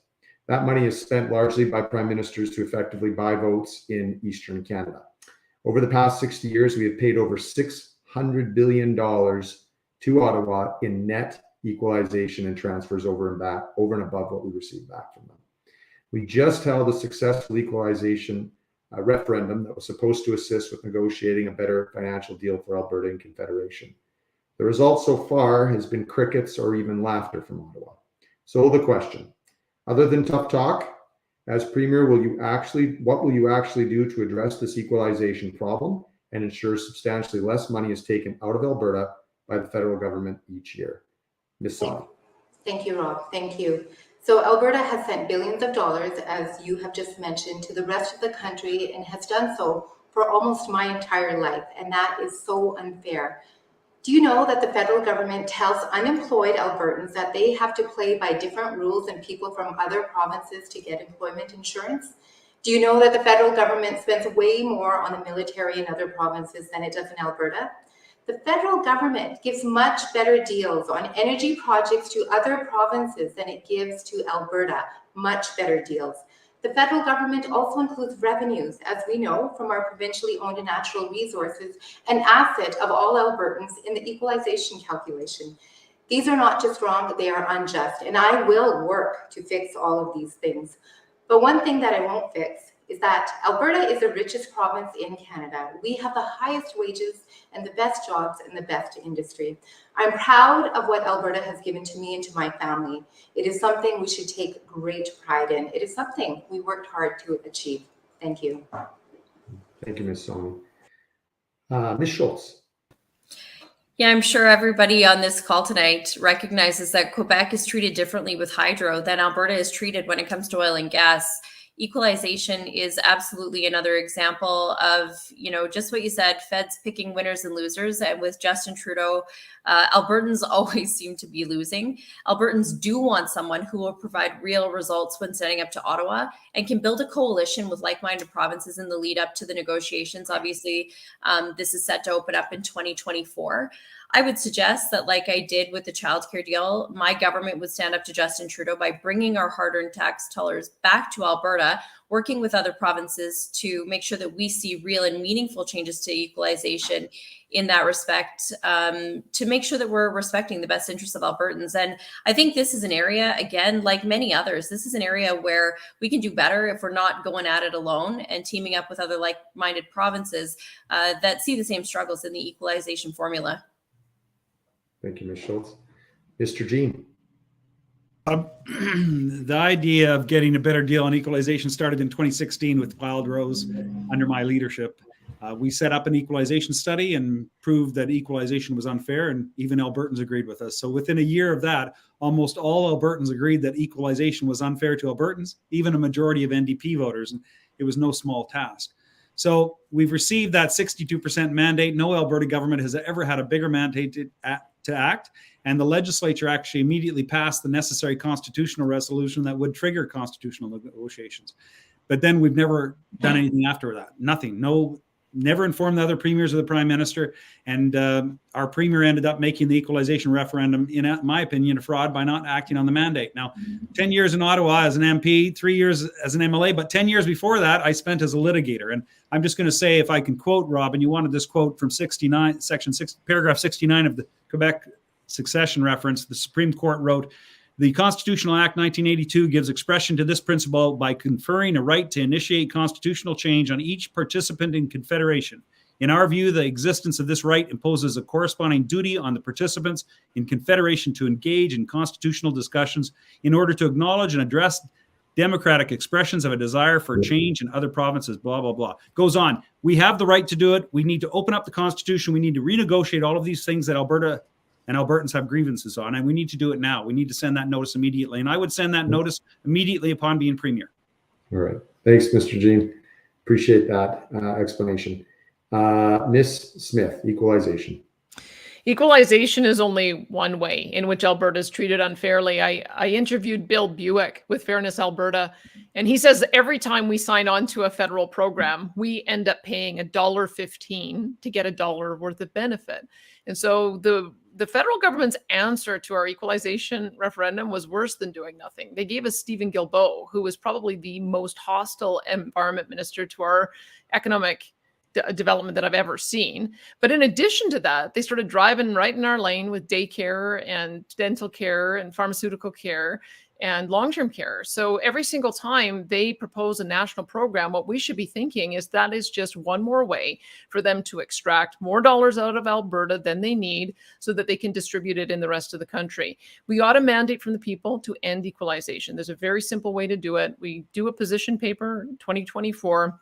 And we say our bottom line is that we've got to convert all of that equalization dollars, all 20 billion, into equal per capita transfers. And then we deliver tax point transfers to the province so that we can realign the amount of revenue we receive with the amount of programs that we have to pay for. Thank you very much. Mr. Taves. Good, thanks, Rob. Equalization costs Albertans about $3 billion every year. Our total net fiscal transfer to the rest of Canada is about 20. The equalization portion is about 3. And there are some egregious parts to the formula. There's a floor accelerator that grows equalization even as income disparity across the nation narrows. Quebec Hydro is treated very inconsistently with non-renewable resource revenue from Alberta and other resource producing provinces.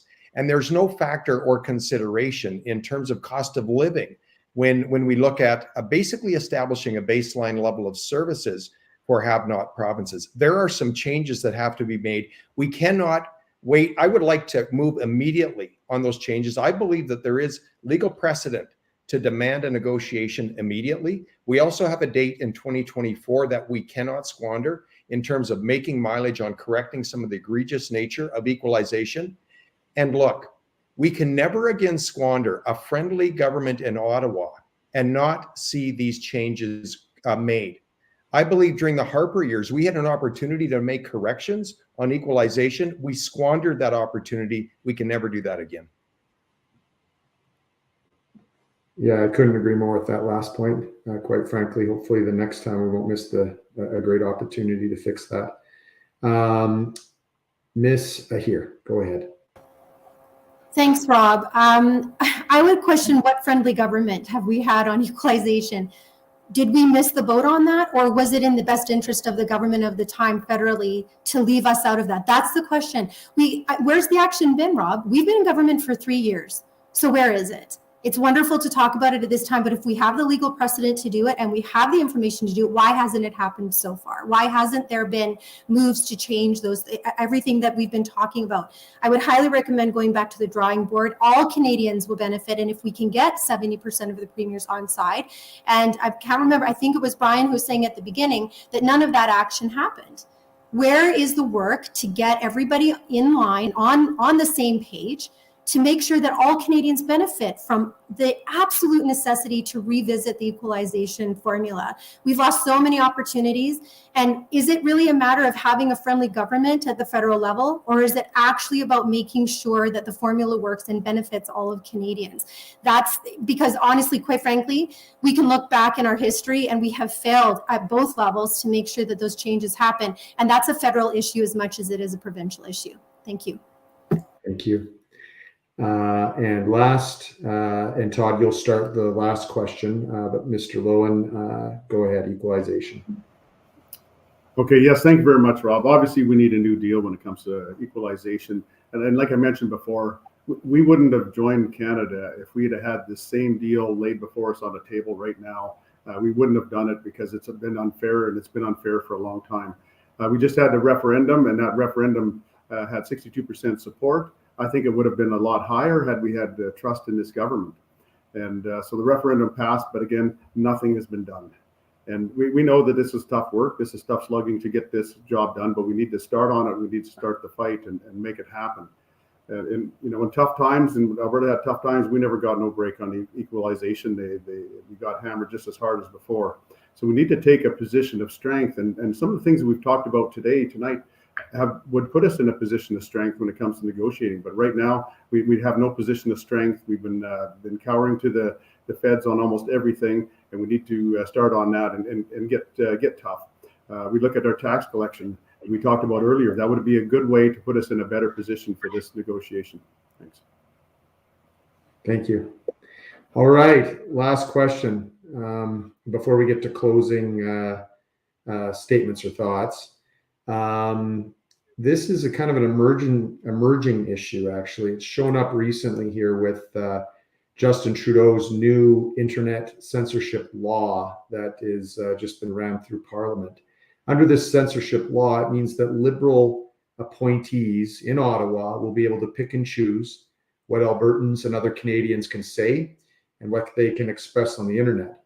Now, the idea that, I don't know what you all, but the idea that Liberal partisans are going to be regulating what is and is not acceptable speech on the internet is just a tad frightening.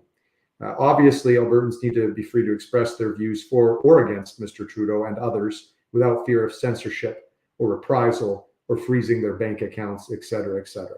So the question is, what are you going to do as Premier to protect the rights of Albertans to express themselves freely without being censored or punished under this new federal censorship law? Mr. Lowen. Okay, thank you very much, Rob. Appreciate that. Let's face it, free speech is the basis of democracy. And if we don't have that, then I'm not sure what else we have. We've seen the federal government trample people's rights over and over again. We've seen the Emergency Act and the freezing of bank accounts and how they've come out against simple protests. And so I think one thing we can do is we need our own constitution here in Alberta. There's no one else in Ottawa or anywhere else in the world that knows how Alberta needs to be run or governed. And so we need to take a strong position on this and show that Ottawa, that we have the strength to stand up to them.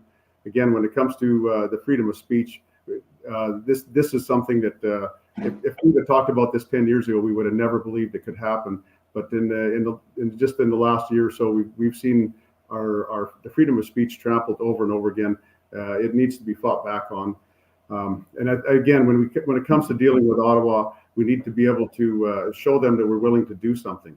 So far, we've been talking about leverage, but again, leverage is nothing if you never intend to use it, and the person you're using against knows that you're never going to use it. So we have to start doing these things and send a strong message. Thank you, Todd. Ms. Sani, go ahead. Hi there. Well, I think I speak for everybody when I say we are all proponents of free speech, and we certainly can't let politicians and bureaucrats dictate policy to us. And I think what I'd like to say, look, I'm a very practical, pragmatic individual, and it is the job of our MPs to make sure that they are raising their voices to this issue. And the best thing that we can do for our conservative movement is to make sure that we have the right government in place during the next election. So we have to make sure that the Conservatives are in power and speaking up strongly to these issues and putting legislation in place that will not hinder free speech and the rights of all Canadians. So as Premier, I would certainly speak up often, and ensure that we are pushing our agenda to the best of our ability, and also making sure that we are working really hard to make sure that the next government federally in Ottawa is going to be a Conservative government. Thank you, Rajan. Ms. Schultz. And I would agree. Albertans are so tired of Ottawa trampling on their rights. I mean, we saw it with the Emergencies Act. Now we're seeing it with Bill C-11. This law is absolutely unacceptable. And, Todd was right when he said, free speech is at the basis of our society. And certainly it's one of the principles of our conservative movement. We cannot, though, just leave it to MPs to stand up for us on this front, although they are doing an excellent job at the federal level. But, we also need to stand up, because Albertans don't want to see these types of laws go through. It is absolutely an infringement of rights. And, I would agree that obviously a federal Conservative government should be a priority of us all in this call today moving forward. But we have to stand up for this as Albertans right now. Thank you, Ms. Schultz. Mr. Jean, internet censorship law. What are you going to do? Well, I liken this to what the Liberals are trying to do at our universities, which is unacceptable. Our universities should be brain factories without limits, within reason, to make sure that people are always creating the best thoughts. We need to, first of all, look at it, though. Most of this is provincial right and charter rights. So it's going to be pretty tough for the Liberals to do something, but we need to help fund charter challenges by any Albertan that is censored. I think that would help for sure. And these laws are not making much sense. And for sure, C-11 is abusive, but the Liberals and the NDP will strong arm us on this. So our MPs for sure need to fight this. The Senate also needs to fight this. And then we need to make sure that we have a Conservative Prime Minister that makes the right choices for the Supreme Court, which is ultimately what has been ignored by many Conservative governments. I'm sorry, but it has, and it needs to be thought of at the forefront in the background of any decision you make. We need to stop the Supreme Court from weakening people's rights. That means electing a Conservative Prime Minister for certain, and working towards that, and understanding that selecting judges and the Supreme Court judges are the most important thing we can do as a Premier, a Prime Minister, to have that influence on getting that done. So we have people that align with their thoughts. Thank you. Thank you, Mr. Jean. All right, Ms. Smith, internet censorship law. What would you do? Well, having come from the radio and television broadcasting world, I can tell you that the CRTC does have a heavy hand. They have the ability to hold life or death decision over canceling the licenses of broadcasters. And I think it's part of the reason why we haven't seen very much free speech and balance in our mainstream media over the last couple of years. I've been delighted to see that we've had a whole pile of alternative media that have developed, True North and Rebel and Western Standard, sort of on the conservative side, but also Canada Lands and Tyee and Observer on the more progressive side. And this is who I think this legislation is targeted at, because all of those other types of broadcasters have found a basis of subscribers so that they can continue to operate without having to go through the CRTC and get the mainstream broadcasting license. I would say this is another solution for the Alberta Sovereignty Act. We can say we won't enforce. We have the ability to establish different regulatory bodies in a whole range of services. I would look to see if we could start regulating this area so that we can provide a safe haven to those broadcasters who want to set up shop in Alberta. Thank you very much, Smith. Mr. Taves, what do you think about the internet censorship law? How would you fight it? Well, Rob, my comments are going to be pretty consistent. I mean, free speech is fundamental to a free and democratic society. That's a number one principle. And Bill C-11 is really a breach of our constitutional rights. We need to immediately launch a charter challenge on this. I think we could certainly have support from other provinces. We need to take the same action on this egregious breach of freedom that we will and should on the invocation of the Emergencies Act. That the invocation of the Emergencies Act set a dangerous precedent. Again, a precedent that needs to be overturned. We need to take a charter challenge against Bill C-11 as well. Thank you very much. Ms. Sahir. Rob, I have a question to answer the question, I suppose. But where is the oversight? Like, is the Prime Minister in charge of this oversight? The fact that and Mr. Taves just said this about the fundamental rights of freedom of speech, but who has the accountability here? And further to that, we haven't seen any of this accountability in the last few years. I would question not only what is happening right now. I mean, the bill just needs to be trashed completely outright. But at the same time, I think the question that we need to be asking, and what's most concerning to me, is that we have no idea if the federal government stays liberal with who we have right now, who is going to have that oversight? Is Mr. Trudeau going to have that oversight? Is he going to be the one and his group of people and whatever their agenda is that going to be the oversight as to how we proceed here? It's actually a lot more nefarious, I think, than even we're talking about at this point. So I would recommend highly that we use this platform, all of us at this point in time, to really, really help Albertans and actually Canadians at large understand what's at risk here. Thank you very much, Ms. Sahir. That brings us to the end of the question portion of this panel. We're now going to go to closing remarks. Each candidate will have 90 seconds. The order will just be a continuation of what we've been doing most of the night.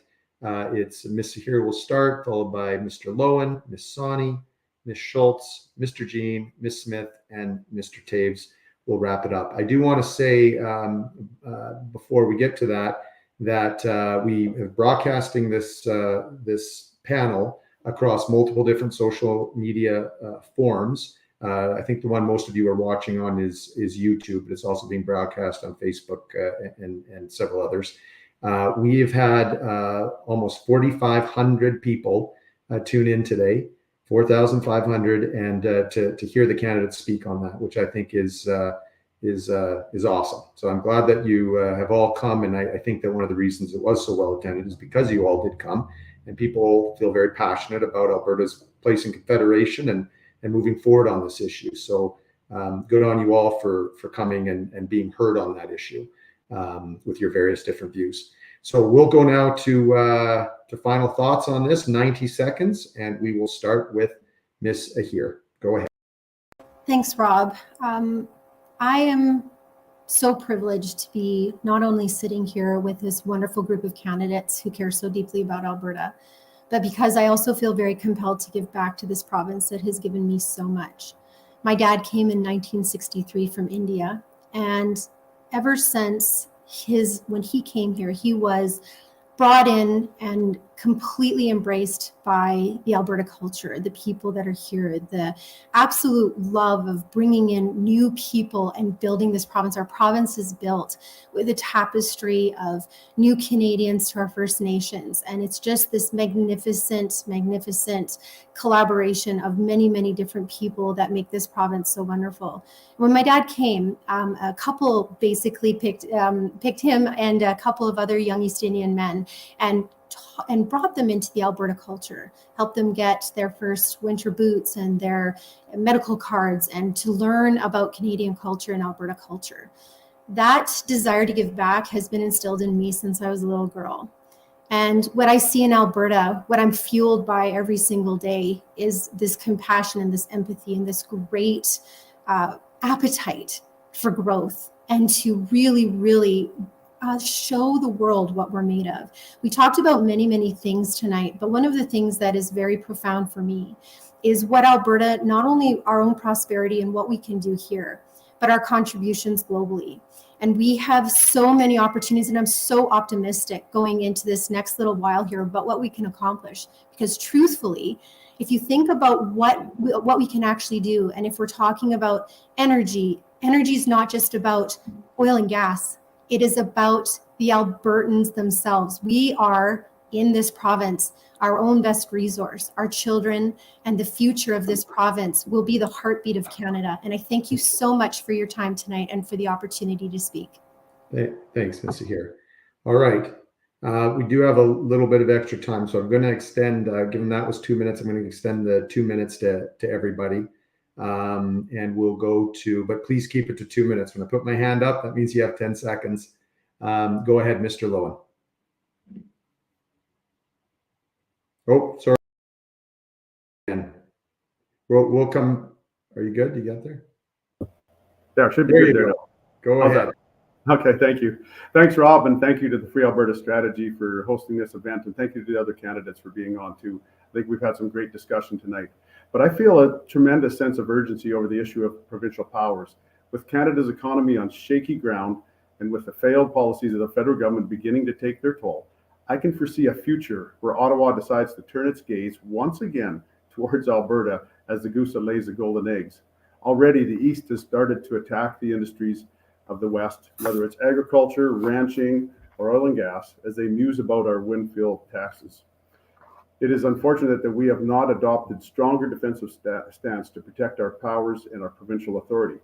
Of course, the time to defend yourself from being punched in the face is not after you've been punched in the face. However, we can be forward thinking, and the best time to enact a firewall policies and establish Alberta's autonomy was 3 years ago. The second best time is right now. As Premier, I will move forward immediately to create a new Alberta firewall. We must create the systems and institutions necessary to stand on our own. We must do this in order to dictate the terms to Ottawa. I'll remind you of something I said earlier of the importance of what Teddy Roosevelt said, speaking softly and carrying a big stick. For too long, Alberta's tactic towards Ottawa has been speaking loudly, writing sternly worded letters, and complaining about injustices while never making any efforts to acquire the stick. If Alberta is to be taken seriously, we must not only claim our power, but also our ability to enforce our demands. Alberta is in a strong position to do this right now, and we cannot afford to let this moment pass by because we may not get another chance. Thank you. Thank you, Todd. I appreciate you being here as well. Ms. Sawhney, your turn. Go ahead. Thank you, Rob, and thank you to everybody who helped put this event together, and thank you to all of the candidates. My name is Rajan Sawhney, and I am a mainstream conservative that wants to move our party, our province, and our families forward. I want a better future for our party where the different parts work together in harmony. I want a better future for our province where the services people need are delivered in a fiscally responsible way. I want a better future for our families where we focus on improving the quality of life one step at a time. It's time to focus on real issues facing Albertans, not distractions. Real issues like strengthening our energy industry, building pipelines, and attracting investment. Real issues like attracting and training the workforce we need in our energy industry and elsewhere. Real issues like keeping taxes low. real issues like affordability, strengthening healthcare, and keeping our education system strong. We need to move forward, not backward, because I know that Albertans are looking for quiet, competent, and trusted government. We need to build a better future for our party, for our province, and for our families. And I would ask for your support and, of course, your advice in those efforts. Thank you once again. Thanks, John. Ms. Schultz, you're up next.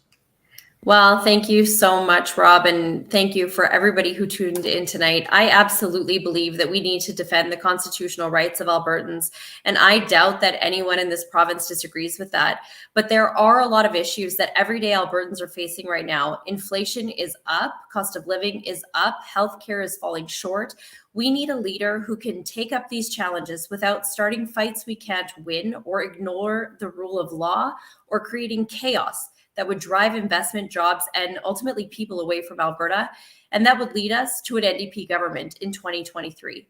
Albertans also want common sense. I know some on this call obviously don't like the childcare deal. We got a deal that worked for Albertans, and I can tell you that thousands and thousands of parents right across this province are now able to go to work or go to school and are taking advantage of this childcare deal, which was in fact in the best interest of Albertans.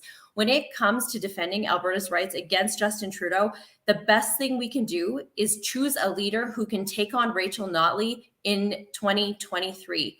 That is me. I am that leader, and I would ask for your support as we move through this leadership race. Thank you again for the opportunity. It was a great discussion tonight, and I'm grateful for all of you for joining us. Thanks, Rebecca. I appreciate that. Mr. Jean. Thank you, Rob, and thank you to your organizers for putting on tonight. Thank you to all my colleagues and friends here tonight, and to all of the watchers, especially listening. And I would like to say, first of all, that for those that were listening and didn't understand what I said because I said it so quickly and I was quoting, please go to my website, brianjean.ca. I will post up the paper published by the Fraser Institute by Professor Rainer Koff from the University of Calgary, and he talks about equalization and what we need to do and how we get that deal. So that's what I would say. First of all, please go there to my website, brianjean.ca, and I will show you. The theme of my campaign is autonomy for Albertans. I think that's no secret now. We need to have more provincial rights in relation to the federal government. We need constitutional negotiations to clarify and lock in provincial rights. All of these affordability issues that we've heard about tonight, inflation, think about how they would be solved if we had a fair deal from Ottawa. Think about the extra amount of money we would have if we would get our oil to Tidewater. We need to stop the Supreme Court from weakening provincial jurisdiction. This means electing a Conservative Prime Minister for sure that understands that selecting judges for the Supreme Court is the single most important job of our Prime Minister long term. With respect, Harper did not do that as well as he should have. Hopefully the next Conservative Prime Minister will understand that and do exactly that. Regardless of who is Prime Minister, we also need constitutional negotiations to clarify and lock in our provincial rights. Pipelines weren't thought of back when Confederation started. All the provinces want more autonomy from Ottawa, and we can work together to find those other provinces to work with us to get that more autonomy. Friends, the theme of my campaign is autonomy for Albertans. So I really get these issues, but I am pushing for more autonomy because I want Albertans to be the happiest, healthiest, and most free and most prosperous people in Canada and the world. That's right, most free and most prosperous people in Canada and the world, because autonomy is the tool that gets Albertans these good things. My campaign is the only one that has talked about inflation and affordability and saving Albertans money. And I will talk more about these issues next week. That's what Albertans really care about. Some of what I've heard tonight seems to be separation talk or sovereignty talk. It seems to be sovereignty for the sake of sovereignty. The UCP is not a sovereignist or separatist party. That's not who we are. That is not who we want to be. Let's fight injustice in Ottawa. Let's fix the Constitution, change the bad laws. Let's fix it. Together we can fix it. Thank you. Thank you, Mr. Jean. Appreciate that. And I don't think anyone on this call is advocating a separation. I think that these have been very constructive solutions from all corners here. It's good to see that. All right, Ms. Smith, you're close. Thanks so much. And thanks to all the candidates for such a great discussion. I think we do have so many more areas of agreement than disagreement.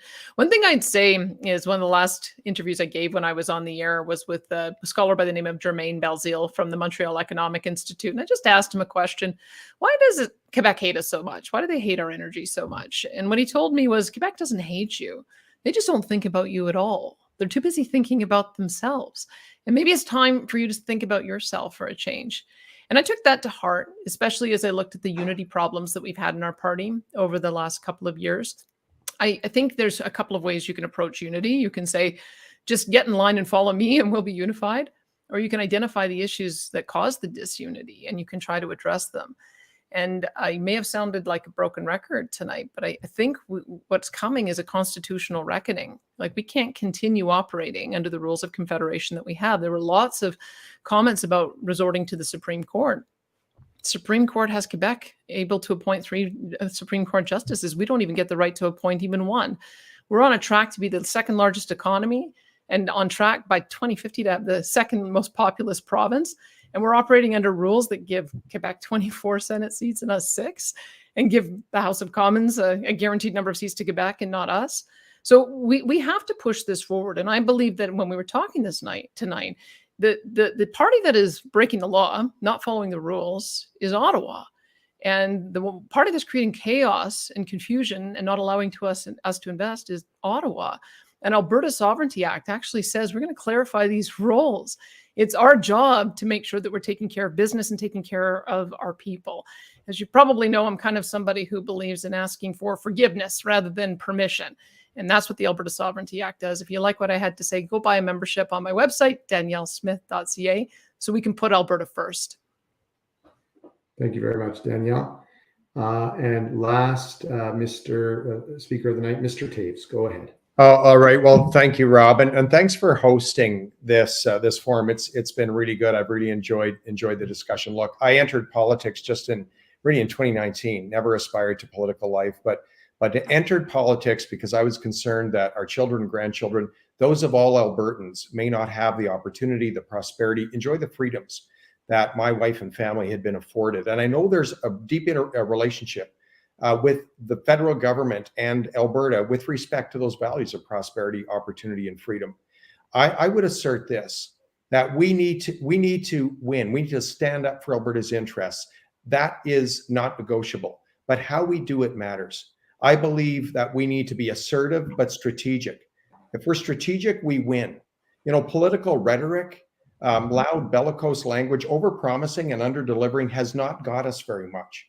We definitely need to be strategic. Strategic, we win. We also have to operate from a position of strength.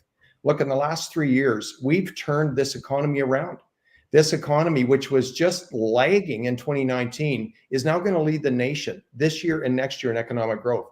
Our unemployment has dropped to 5.3%, the lowest it's been since early 2015. We're seeing investment flood into this province. Why? Because investors see Alberta's economy as predictable. They see it has certainty, and it's incredibly competitive. We should do nothing right now that's going to undermine that position of strength. I believe invoking the Alberta Sovereignty Act would put us backwards because it would create chaos and it would create uncertainty, great uncertainty for the investment community. And that would be unacceptable. Look, we need to move forward. We need to maintain the gains we've made, because here's what's important, that this conservative movement stays together. Unity is critical, and that we're positioned to form a government in 2023. That's non-negotiable, because Rob, I deeply believe this. Alberta's best days are ahead. We cannot squander this. Thank you very much, Travis. Really appreciate you being here tonight. And thank you to all the candidates for appearing here tonight. If you want to learn more about the Free Alberta Strategy, go to freealbertastrategy.com. The strategy's on there. Obviously, the highlight of it is the Alberta Sovereignty Act, which has been all over the news, all kinds of discussion about it. And I really hope you'll take the time to take a look at it and decide if it's something that perhaps Alberta should consider. We heard a lot of talk, but at some point we've got to actually do something about it and have the power to do so. So hopefully it'll empower Albertans to do that, or hopefully some of the other ideas we've heard today from these candidates will help us achieve those same goals, which is a better place, a better position for Alberta in Canada. So thank you very much, everybody. Thanks for coming. Please, this will be posted all over the internet, so you can send people on our website and so forth, so you can send people to it. And if you'd like to donate, please donate online. We want to have more of these forums. We want to get the word out on the Free Alberta Strategy as we go forward. Thank you, everyone. Have a great night.